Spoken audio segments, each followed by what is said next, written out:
नमस्कार, स्वागत है आपका। गौरव शुक्ला मैं हूं आपके साथ और इस बुलेटिन का आगाज करने जा रहे हैं एक अहम जानकारी के साथ। हरियाणा के लोगों के लिए, किसानों के लिए एक अहम जानकारी है।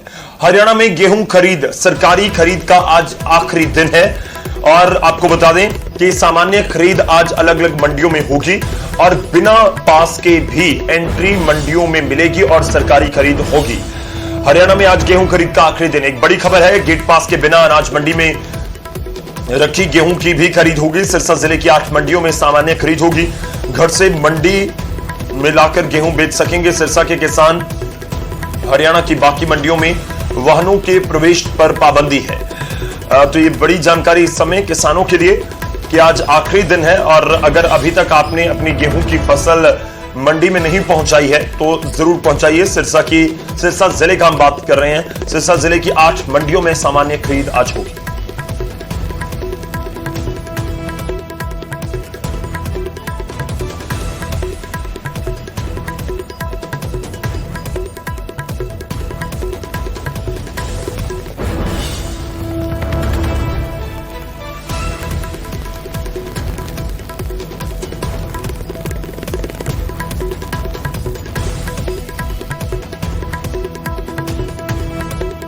चलिए अगली खबर का रुख करते हैं और अब बात होगी कोरोना की। जी हां, कितने कोरोना के मामले हरियाणा में सामने आए हैं उसका जिक्र करेंगे। पिछले 24 घंटे में थोड़ी सी राहत की खबर यह है कि जो केसेस की संख्या 12, 12,500 या 14,000 तक थी वो 10, 10,500 तक पहुंची है। जी हां, हरियाणा में फिलहाल कोरोना का कहर थम तो नहीं रहा, लेकिन इस बीच केसेस थोड़े से कम जरूर हुए। 10,608 नए केस रिपोर्ट किए गए। 164 मरीजों की मौत हुई है। गुरुग्राम में 2,144 नए केस आए हैं। यह आंकड़ा गुरुग्राम का लगभग 2,000 प्लस लगातार सामने आ रहा है और 15 मरीजों की मौत हुई है। रोहतक का हम जिक्र करें तो 368 नए केस, 16 मरीजों की मौत। जींद में 411 नए केस, 12 मरीजों की मौत। हिसार में 1146 नए केस, 11 मरीजों की मौत। अंबाला में 372 नए केस, 10 मरीजों की मौत। फरीदाबाद में 826 नए केस, 8 मरीजों की मौत। फरीदाबाद में 826 नए केस हैं। वहीं सोनीपत में 748 नए केस हैं। भिवानी में 462 नए केस हैं। भिवानी में 11 लोगों की मौत हो गई है। सोनीपत का मैं जिक्र करूं तो 6 मरीजों ने दम तोड़ा है कोरोना की वजह से।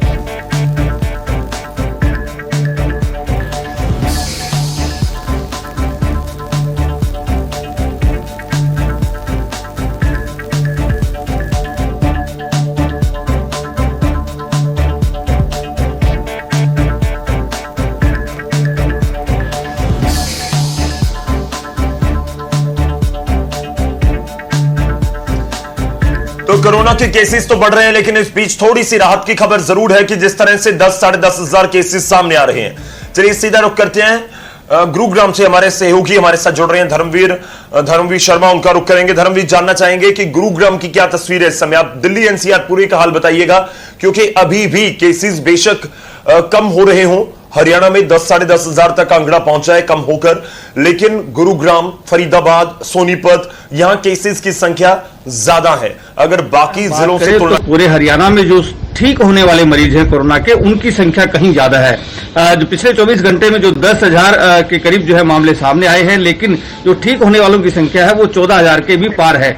यानी कि जो लगातार पिछले कुछ दिनों से जो संख्या है ठीक होने वाले मरीजों की वो लगातार बढ़ रही है और यही वजह है कि जो एक तरह से रिकवरी रेट है वो 84.40 के करीब जो है जा पहुंचा है। एक समय ऐसा भी था कि ये जो रिकवरी रेट है ये बेहद कम था, क्योंकि लगातार आंकड़े सामने आ रहे थे।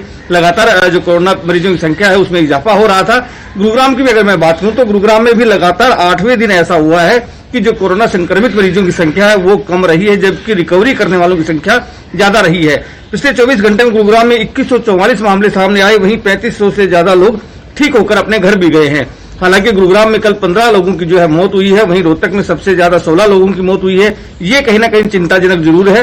हालांकि प्रशासन जोर दे रहा है लगातार की पूरी तरह से पूरे हरियाणा में जो है वैक्सीनेशन जो है वो लगातार जारी रहे। लगातार चाहे वो 45 साल से ऊपर के लोग हों या फिर 18 से 44 साल के लोग क्यों ना हो, उनके जो वैक्सीनेशन है वो जल्द से जल्द लगाई जाए, ज्यादा से ज्यादा लोगों को लगाई जाए ताकि कुछ बचाव हो सके।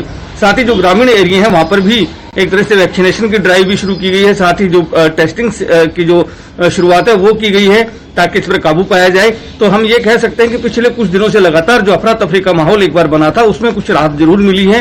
हम ये कह सकते हैं कि पिछले कुछ दिनों से लगातार जिस तरह से मामले कम हुए हैं वो एक राहत देने वाले जरूर हैं, लेकिन चिंता अभी भी बरकरार है, खतरा अभी भी बरकरार है और इसीलिए लोगों को ज्यादा से ज्यादा सावधानी बरतने की जरूरत है, क्योंकि सरकार लगातार ये बात कह रही है कि कोरोना खत्म नहीं हुआ है। भले ही आंकड़े कम आ रहे हों, संक्रमित लोगों की संख्या कम हो, लेकिन खतरा अभी भी लगातार बरकरार बना हुआ है।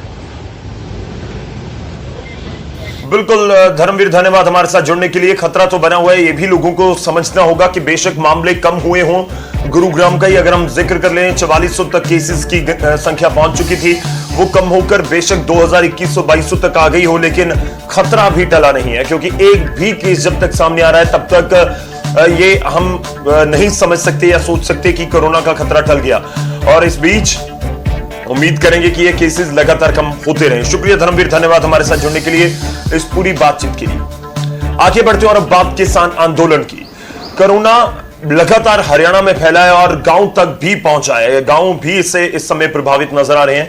और इस बीच हरियाणा के मुख्यमंत्री मनोहर लाल की तरफ से कहा गया कि गांव तक कोरोना पहुंच गया, फैल गया और उसकी एक बड़ी वजह है किसान आंदोलन, और उनके इस बयान पर सियासी बवाल मचा हुआ है। जिंदाबाद जिंदाबाद जिंदाबाद।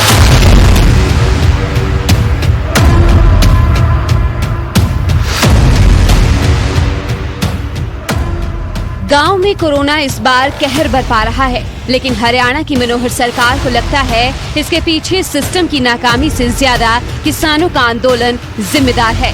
जी हां, मुख्यमंत्री मनोहर लाल ने गांव में बढ़ते मामलों के लिए दिल्ली की सरहदों पर जारी किसान आंदोलन को जिम्मेदार ठहराया है कि कम से कम इस आंदोलन के माध्यम से ये जो बीमारी आगे घातक बीमारी है इसका फैलाव ना हो। एक बार धरने समाप्त करने चाहिए।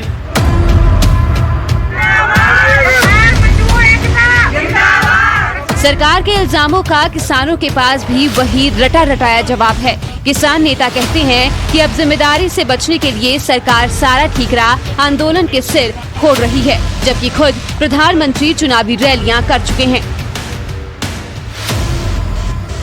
कोरोना का ਇਹ ਭਾਜਪਾ ਸਰਕਾਰ ਨੇ ਫੈਲਾਇਆ, ਇਲੈਕਸ਼ਨਾਂ ਦੇ ਵਿੱਚ ਜਾ ਐਡੇ ਇਕੱਠ ਕਰਕੇ ਉੱਥੇ ਤਾਂ ਕਿਸਾਨ ਨਹੀਂ ਸੀ। ਇਹਨਾਂ ਦੇ ਇਕੱਠ 25 ਰੈਲੀਆਂ ਪ੍ਰਧਾਨ ਮੰਤਰੀ ਨੇ ਕੀਤੀਆਂ ਤੇ 75 ਰੈਲੀਆਂ ਅਮਿਤ ਸ਼ਾਹ ਜੀ ਨੇ ਕੀਤੀਆਂ।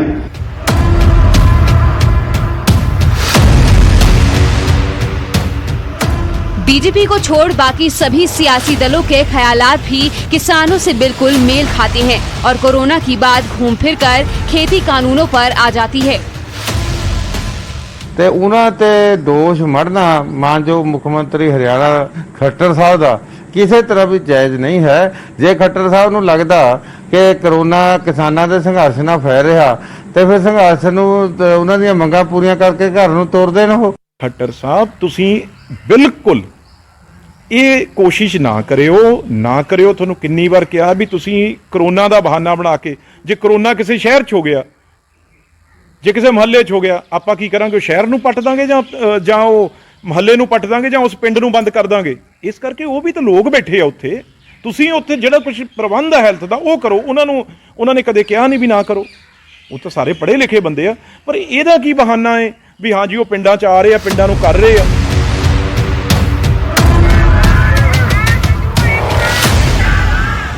कोरोना की नई लहर इस बार शहरों के साथ साथ गांव को भी परेशान कर रही है और पंजाब से लेकर हरियाणा तक का पिछले कुछ दिनों से यही हाल है।